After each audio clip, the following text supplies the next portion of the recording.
பொண்ணு ஆண்டிய பத்தி அது வந்து பார்த்துட்டு போகவே எழுதிருக்கு வந்து பார்த்துட்டு அதெல்லாம் புரியல. அப்புறம் நான் சொன்னாரு சார் எங்களுக்கு அந்த டைம் எதுவும் செய்ய முடியல யாரும் ஆனால் தெரியும் சொல்லிட்டு நான் சொல்லிடுறேன். அதான் அவங்களாம்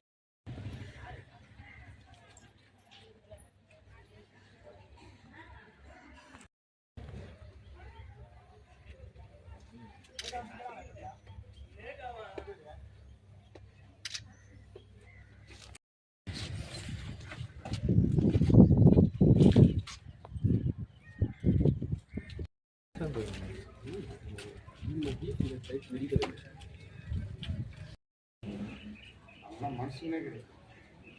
யாராலும் சரி எதிரியா இருந்தா கூட நம்ம எதிரியா இருந்தா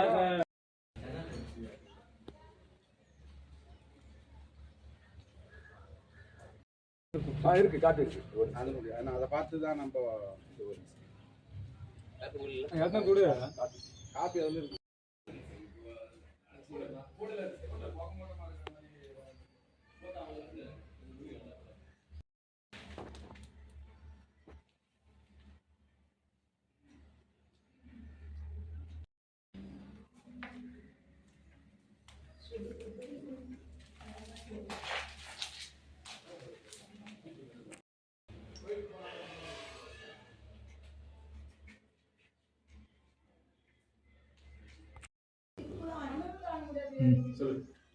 நாங்கள் கோயிலுக்கு போயிருந்தோம் சார்.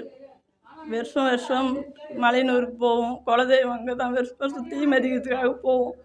நாங்கள் கோயிலுக்கு போயிட்டு இருந்தோம். வீடெல்லாம் பூட்டிக்கின்னு கோயிலுக்கு போயிருந்தோம். வெளியே வாசலில் பைக்கு எல்லாத்தையும் நிறுத்திட்டு கோயிலுக்கு போயிருந்தோம். கோயிலுக்கு போயிட்டு மறுநாள் எங்களுக்கு சரி இங்கே வீடு எரியுது அப்படின்னு சொல்லிட்டு அங்கேருந்து வந்து பார்த்தா வீடு ஒன்றுமே இல்லை சார். எல்லாமே கருகி சாம்பல் ஆகிட்டு இருக்குது. ஒரு பொருள் கூட இல்லை. கட்டிக்கிறதுக்கு துணி இல்லை. எங்கள் பசங்க bag, school bag, Aadhaar card, passbook எல்லாமே, எங்கள் ஆதாரம் எதுவுமே இல்லை.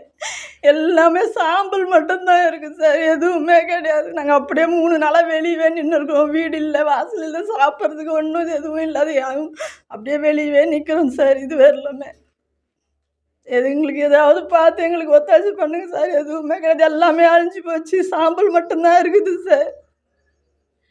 நீங்கள் பார்த்து எங்களுக்கு இதை பார்க்குறவங்க பார்த்து எங்களுக்கு ஏதாவது ஒத்தாசி பண்ணுங்க. எங்களுக்கு உதவி பண்ணால் மட்டும்தான் எங்கள் வெளியே முடியும். பசங்க படிக்கிற செலவு எதுவுமே, படிக்கிற பேகு ஃபுல்லாகவும் எரிஞ்சு போச்சு. எங்கள் உடம்பு கட்டிக்கிற துணி கூட கிடையாது.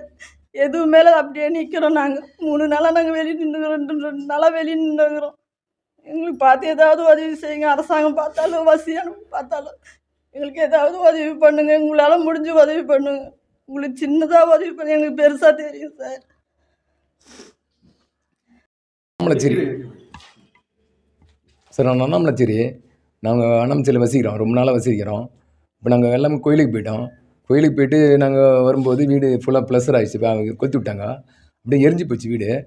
நாங்கள் ஃபுல்லாக கம்ப்ளைண்ட்லாம் கொடுத்தாச்சு. எல்லாம் கவர்மெண்ட்டில் ஃபுல்லாக எல்லாம் கம்ப்ளைண்ட்லாம் கொடுத்தாச்சு. கொடுத்துட்டு நாங்கள் இப்போது அவங்க எல்லாத்தையும் வந்து பார்த்துட்டு குழந்தையோட புக்ஸு எல்லாமே அழிஞ்சு போச்சு. ஃபுல்லாக எல்லாம் டோட்டலாக எல்லாம் காலி ஆகிடுச்சு. வீட்டிலேருந்து டோட்டலாக எல்லாம் காலி ஆகிடுச்சு. மற்றபடி இப்போ நம்ம கவர்மெண்ட் தான் நாங்கள் எதிர்பார்க்குறோம். மற்றபடி எங்களால் எதுவும் பண்ண முடியாது. கண்ட்ரோல் நாங்கள் இருக்கிறோம். ஏன்னா நாங்கள் ஃபிஷர்மேன். இது எங்களால் எதுவும் அவ்வளோ அதிகமான இது எங்களால் முடியாது. கவர்மெண்ட் பார்த்து எங்களால் என்ன பண்ண தான் எங்களால் முடியும். அவ்வளோதான் சார். எங்களால் இன்னும் எங்களுக்கு வலை மட்டும் ஒரு எல்லா வலையும் சுற்று வலை, கம்பு வலை மட்டும் 28, சிறுவலை ஒரு 9, அப்புறம் தடுக்கு ஒரு 30. ஆனால் கவர்மெண்ட் ஃபிஷரிஸ் ஆஃபீஸுக்கு நான் எல்லாத்தையும் தெரிவிச்சிட்டேன் எல்லாத்தையும். ஆனால் எங்களுக்கு இப்போது எந்த சலுகையும் வரல. ஒன்றும் நாங்கள் வந்து 3 நாளாக வந்து வெளியே தான் உட்காந்துக்கிறோம். இன்னும் எந்த சலுகையும் எங்களுக்கு எந்த கவர்மெண்ட்டு எதுவும் பண்ணலை. எங்களுக்கு அப்படி வீட்டில் தான் வெளியே தான் இருக்கிறோம். நாங்கள் இப்போது அங்கே அப்படி ஃபுல்லாக டோட்டலாக வெளியே தான் இருக்கிறோம். எல்லாமே குழந்தை குட்டி எல்லாமே வெளியே தான். குழந்தை படிக்கிறது கூட எங்களுக்கு ரொம்ப கஷ்டமாக இருக்குது. குழந்தை வெளியே போகிறது கூட துணி மாற்ற துணி இல்லை சுத்தமாக எங்களுக்கு. துணி இல்லை, தண்ணி இல்லை எங்களுக்கு. அது மாதிரி கண்ட்ரோல் நாங்கள் இருக்கிறது சார். நாங்கள் அவ்வளோதான் சார் எங்களுக்கு.